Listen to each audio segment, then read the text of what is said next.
as Kelsey said, we haven't seen these two teams play since the season opener. And what a rivalry it is when these two get together. A couple of seasons ago, they played in one of the most epic championship series. An important one for both teams as we head towards Christmas. Oh, my goodness. How's that for an opening possession? Well, that's just a fact for the JackJumpers. Very good play coming out. First up possession. And down the other end, a simple one. Anything you can do, we can do better. We'll be happy to see the ball drop. Obviously, the open air game, great spectacle. This Finn Delaney, little lob for Edwards. They've made him a priority off the first two sets. And he's the perfect fit. They really have to don't change anything as far as role, and like Hulls mentions, because some of the players they've had in the past. And we're talking about players that...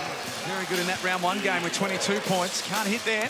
Well, he was, but it wasn't until the fourth quarter that he really turned it on. That's what he's renowned for, as is this guy. Nick Marshall, former Adelaide 36er. He's had a good first season with the JackJumpers. Scores with one to come. What I love about that was a great offensive hit on the rim, but they're really patient. They knew what they wanted to get to. The little shovel, handoff back to Nick Marshall. It's a really strong finish through the contact. And Scott Roth called on someone to step up, and he took it. And probably Anthony Drimmick's the other one. They haven't had a lot of him this season. But Nick Marshall relishing his opportunity. Edwards with the left hand. On Anthony Drimmick. Maybe the beneficiary of Shea Illy being out with that hamstring injury gets some early burn. Possible. At the moment, for the visitors, as Pete said, that ball's moving. Oh, they're finding good options. Campbell adds in two more. This is really promising for Tasmania. Coming in, here is Chris Levick against his former team. Everyone talks about Milton Doyle playing against the JackJumpers, but oh, wow. You shouldn't forget that Chris Levick has been a big part of it. Tiger Campbell, he's on one to start tonight. There's the Amy replay, and look at him. Tommy Wilson makes the sin of giving him choices. And they are posing some serious questions of Melbourne right now. There's a pretty good answer. Good finish there from Milton Doyle, you see. That's nice. A calm afternoon, evening too. A little brisk. Too bad just yet. A bit chilly later. Bannon had that one knocked out of the cylinder. It'll count. Andrew Gaze, Pete Hooley, Kelsey Brown. With you tonight from John Cain Arena. Great to have you with us. Archie Woodhill straight in, doing exactly what the coach wants from him. Had a season high 13 three-point field goal makes. Walker for Daniels. Little lucky bounce now that he's 18. Well, there's a lot of talk about his shot, but the raw data says he shoots it quite well from the three-point line. Doesn't take a whole lot of them. And they don't call the trouble. Shot clock at 5 for Johnson. Make that three now, he's dispossessed. Krebs dropped it off for Walker. He's spinning out of control, but somehow knew exactly what he was doing. Hamilton goes to work. He's so hard to stop. Bowen, as easy as you like, just gets to the other end and helps himself to two. And particularly on the defensive end with what they're doing, so probably not executing the game strategy.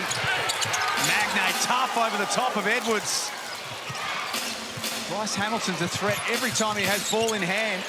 Nick Marshall gets in on the act, and Dean Vickerman has waited as long as he could, and he's decided enough is enough. 29-21. And then he spoke about getting 2 feet in the paint and kicking it out. Let's be aggressive on the offensive end. Well, that's what Tasmania is doing to them, 2 feet in the paint. So there's Jesse Edwards attacking, and Finn Delaney has his feet set. Which is a good mindset to have, but not when you've got 2 fouls and there's 6.5 to go in the second. He'll be doing a lot of watching for the remainder of the half. Walker left open. Second year when he won it. Golding puts the ball to the floor. 2 attempts missed out. Bowen's there to clean it up. Hasn't quite had the same fluency in the second quarter. Oh, wow. Oh, goodness. Costly turnover in the wrong part of town. Guys, we're watching. They've been chatting the whole quarter. Ben Ayres doing sleeping dogs like, because he can also fire the opponent up. Great pass by Chris Gale. What a block from Majuk Deng. Yeah, well, I don't think you have to identify someone because if you get two of them, like they can't Well, get the whole bench out. I thought exactly. Tyson Walker knocks it down. So you just keep rattling up the bench, Tex, and you've got 7 guys there. High emotion at John Cain Arena.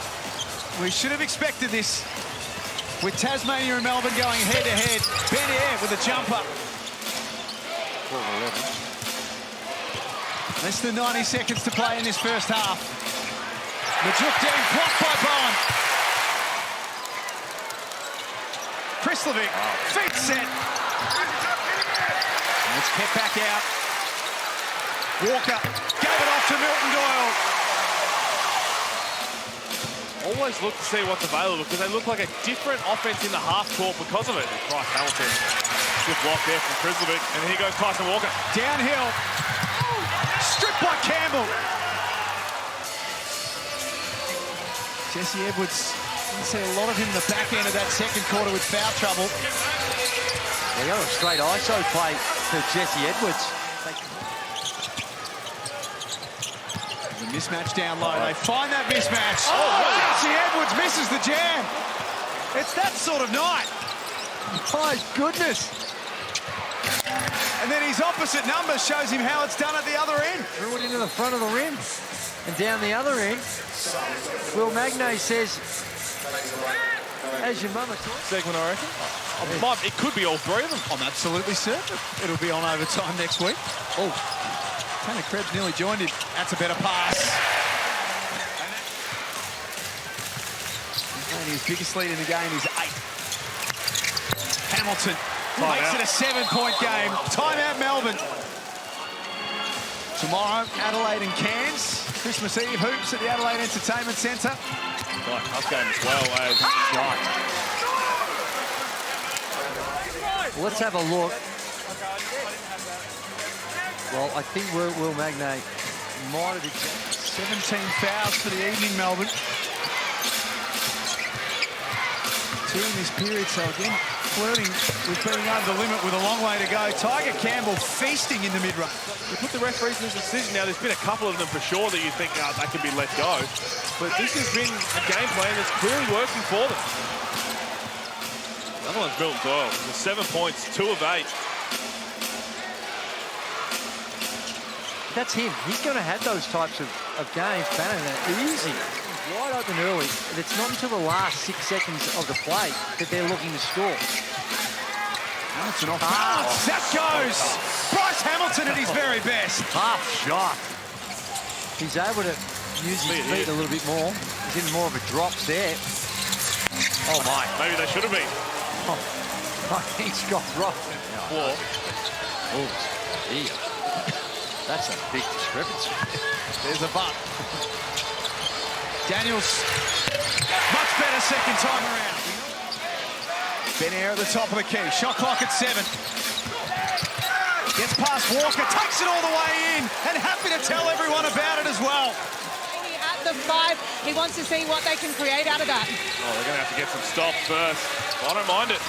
Try something different, and there's David Johnson. Ball movement, player movement. Well, it has, and I think defense. Melbourne United has been really poor. And don't think we missed the use of discombobulated either, by the way. That was, for those playing Scrabble, pre-Christmas Eve Scrabble, that's a big one. Trailing it by 22. Well, small ball, they've looked a little bit more very open about his pre-game rituals, where he's got it from. This game's in Melbourne, Drewy, not Nimbin. Magnay down the middle. What are their rules on the on-ball screen? You may as well switch 1 through 5 if you have to, and just if they post up, good little pass there. If they post up Magnay on Tyson Walker as Jesse Edwards walks past us ready to check in. When you trail by this much, you don't have a lot of time. You can't do what the JackJumpers are doing with your Melbourne United. You need quick baskets, but they're all useless. Quick baskets are no good. Nick Marshall comes to the scorer's table. Walker fires it into Milton Doyle, checks the feet, and buries it. 3 of 10 on the night now for Milton. They're not going to put themselves in a position to win many games when those 3 are struggling the way they are all at the same time. then they've had no way of quelling Bryce Hamilton. That's 18. He's the leading scorer in the game. Not many guys do have an answer for him. And the way this is going, I don't think that we've really seen what we were talking about a little bit before, and that's just switching 1 through 5. Because what's happening is that they're just getting to the spots. And how easy has it been? Picking them off, both with the dribble and that time off the ball. I was about to say, there's Milton Doyle, Scott Roth. Just unable to get any sort of momentum, Melbourne United. Another offensive rebound. Long ball, they are tough, but where are the two guards? Ready to get to those spots for long rebounds. Tiger Campbell, crafty. But give a whole lot of credit to Josh Bannon and Will Magnay. Josh Bannon got the 12 rebounds. Will Magnay's got the 10. Both of them have shining moments. But yeah, this has been impressive. And oh, nice. Well, this is what you want to see from Tasmania. June 20 to July 19 across Australia and New Zealand. You jump online and check it all out. David Johnson, bottom of the net. And if they get him firing up even more, then alongside Campbell, everybody else, Jesse Edwards just put the lid on it ever so softly. Right here, kids at home, if you want to model your shooting technique on someone. Missed out on a home play-in based on just a couple of points, and we go back to, what, 2 or 3 years ago when Melbourne United finished 7th because of 2 points across the course of the entire season as Machar on the court and gets his first 2. He wants to go to work. He's got his eyes on the Jesse Edwards matchup, and he's got his eyes on 2 more. Bryce Hamilton stays anchored to 18. Tiger Campbell now the leading scorer with 20. Walker catch and shoot. Knocks it back to 13. Even what I've been impressed about from a Tasmania point of view is when Melbourne did get back-to-back buckets or a couple of styles we alluded to, there's David Johnson. This is a really, really good sign for Tasmania. And it's just a credit to this game plan and how they've executed it. And they took away that early transition, which Melbourne have thrived on. They've been completely outplayed by a switched-on Tasmania outfit who, right until the final possession, are playing it through. A score on the buzzer. A massive win under Tasmania's tree.